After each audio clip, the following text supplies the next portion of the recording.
Hello and welcome. You're watching UATV News with me, Ksenia Buhai. First, these are the latest developments from the Luhansk region. 11 people dead, 12 hospitalized with multiple burns, hundreds of burned houses. Such are the consequences of large-scale forest fires in the Luhansk region. Fire caught 146 places at the same time. More than 30 settlements got affected. About 200 people have been evacuated. Our correspondent knows the latest details.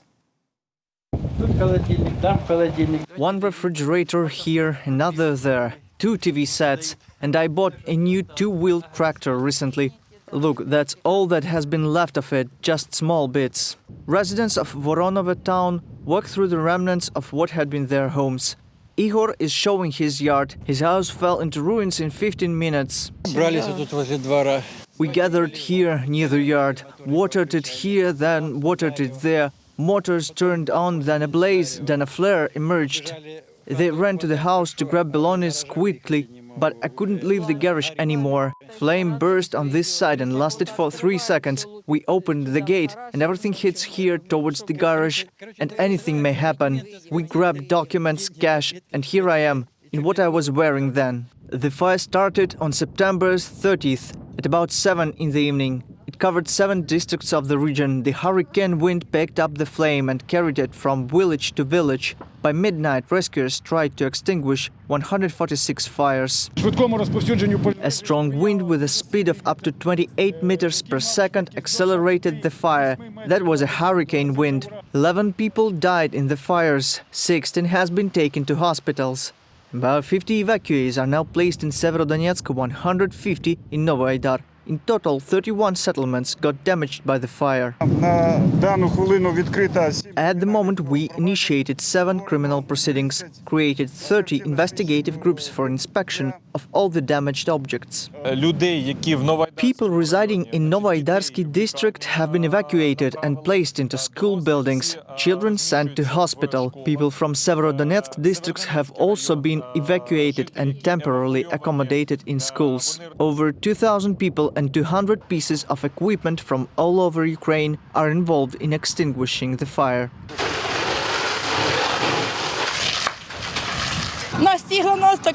It's a calamity that overtook us. Now we are trying to make everything right. Winter is coming.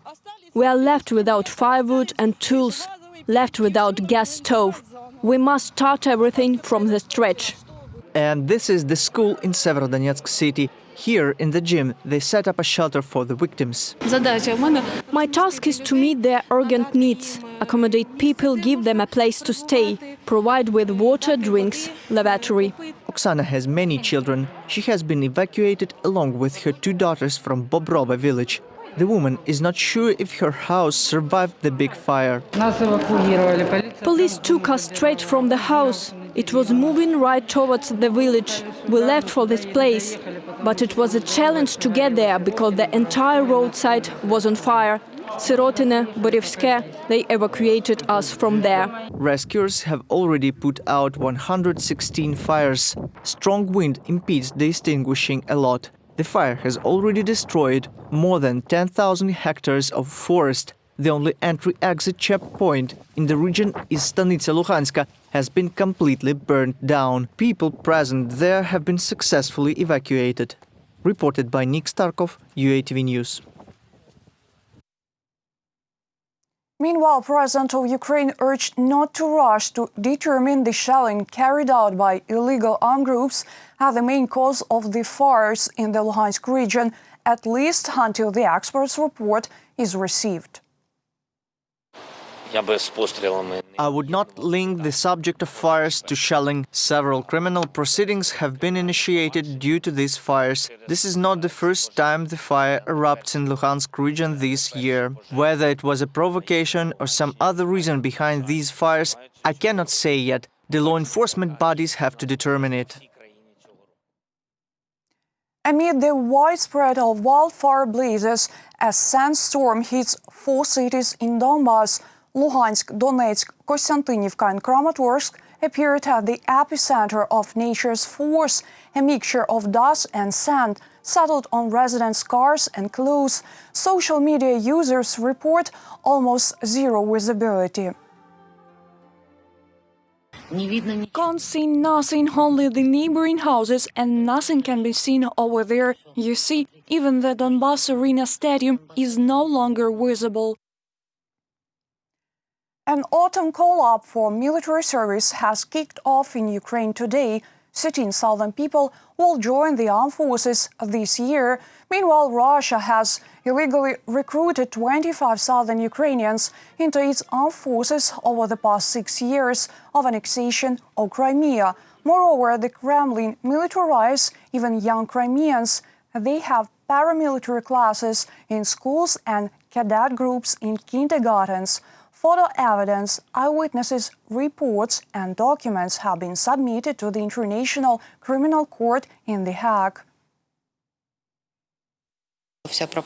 All propaganda activities are structured and partly subordinated to the Ministry of Defense. They have a specific order number, which clearly states the list of responsible officials, the list of activities to be carried out with adults, children, so that as many people as possible from the occupied Crimea go to serve in the Russian army.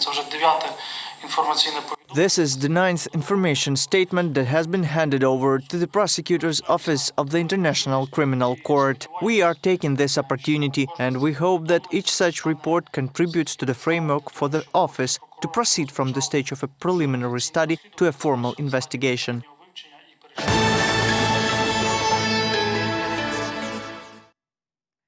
China has taken the first place among the trade partners of Ukraine. Volodymyr Zelensky spoke about this in an interview with the Chinese news agency.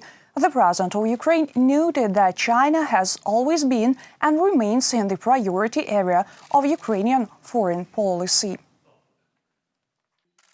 There are several power centers on the geopolitical map of the world, and China is definitely one of them. I am pleased to state that Ukrainian-Chinese cooperation has always been based on a solid foundation of mutual respect for sovereignty, territorial integrity and independence. These basic principles and their firm support from China are important to us, especially in the last years of Russia's aggression against my country.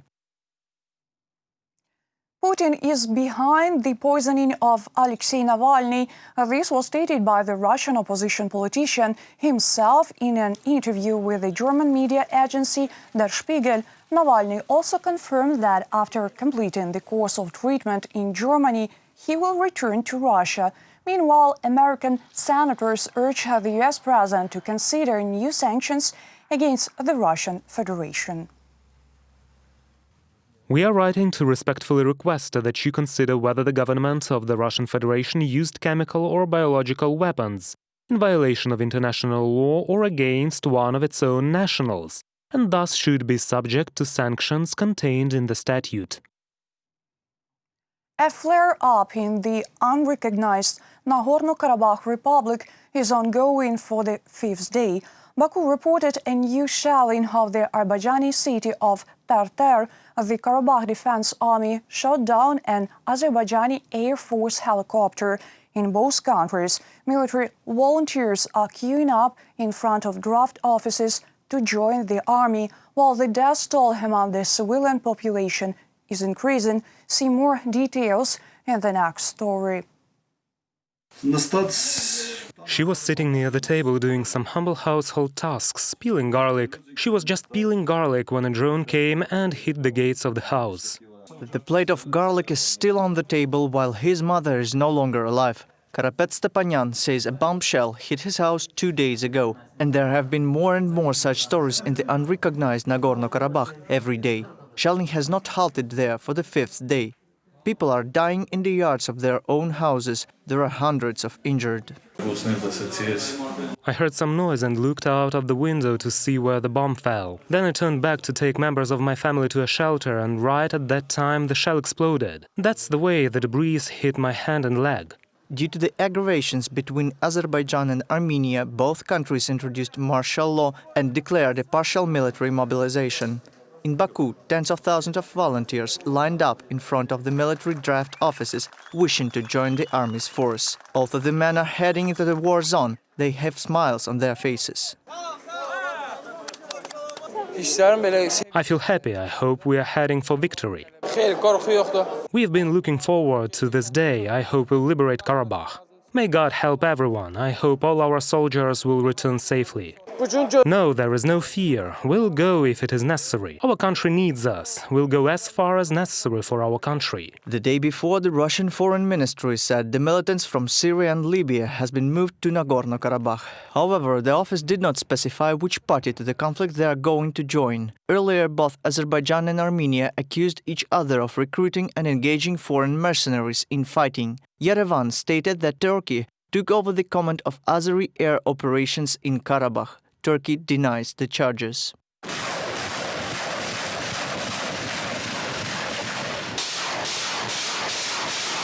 Fierceful hostilities in the unrecognized Nagorno-Karabakh unleashed on September 27. The Armenian Ministry of Defense stated that a stable, tense situation has remained in the region at night. Azerbaijan has delivered artillery strikes on the positions of the Armenian forces. The death toll data varies widely. The parties report significant losses on behalf of the enemy while keeping secrecy about their own. According to official figures, 103 people have died since Sunday, but in fact there are many more of them. Reported by Inna Kosinska, Nick Starkov for UATV News.